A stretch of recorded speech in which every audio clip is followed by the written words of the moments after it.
नमस्कार मंडळी.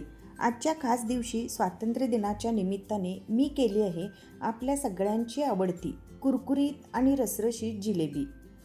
त्यासाठी 1 वाटी मैद्यात 1 चमचा तूप घालून सर्व मैद्याला नीट लावून घ्यायचं.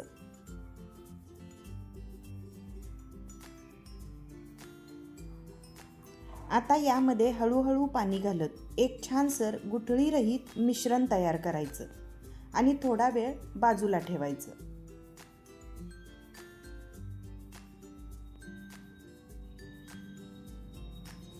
आता 1 वाटी साखरेत 1 वाटी पाणी घालून 5 मिनिट उकळायचं.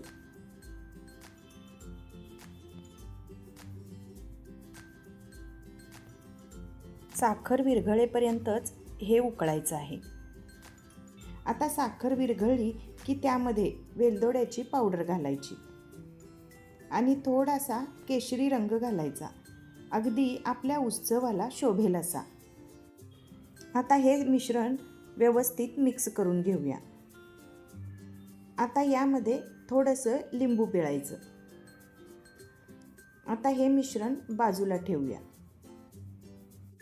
आता या मिश्रणमध्ये इनो घालायचं आणि एकाच बाजूने व्यवस्थित फेटून घ्यायचं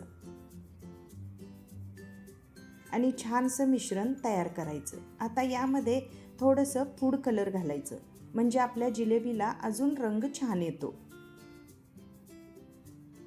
आता हे मिश्रण बाजूला ठेवूया. आता हे मिश्रण एका कॅरी बॅगमध्ये ओतून टोकावर छोटीशी कटिंग करायची. आता थेट गरम तेलात जिलेबी पाडायचे आणि कुरकुरीत तळून घ्यायचे. मध्यम आचेवर ही जिलेबी तळून घ्यायची, म्हणजे आपली जिलेबी कुरकुरीत होईल.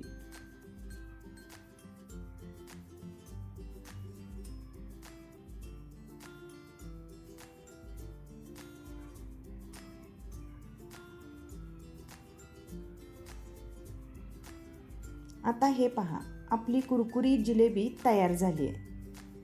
आता ही तळलेली गरमागरम जिलेबी पाकामध्ये बुडवली आणि बघा, आपल्या खास 15 ऑगस्टसाठी तयार आहे कुरकुरीत आणि रसरशीत अशी स्वातंत्र्य दिन स्पेशल जिलेबी. तर मंडळी, या स्वातंत्र्य दिनाला ही जिलेबी आपण घरीच बनवणार आहोत. तर ही रेसिपी आवडली असेल तर व्हिडिओला एक लाईक करा, आपल्या मैत्रिणींना शेअर करा आणि हो, माझ्या चॅनलला सबस्क्राईब करायला अजिबात विसरू नका.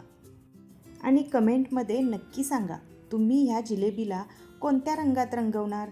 भगवा, पांढरा की हिरवा?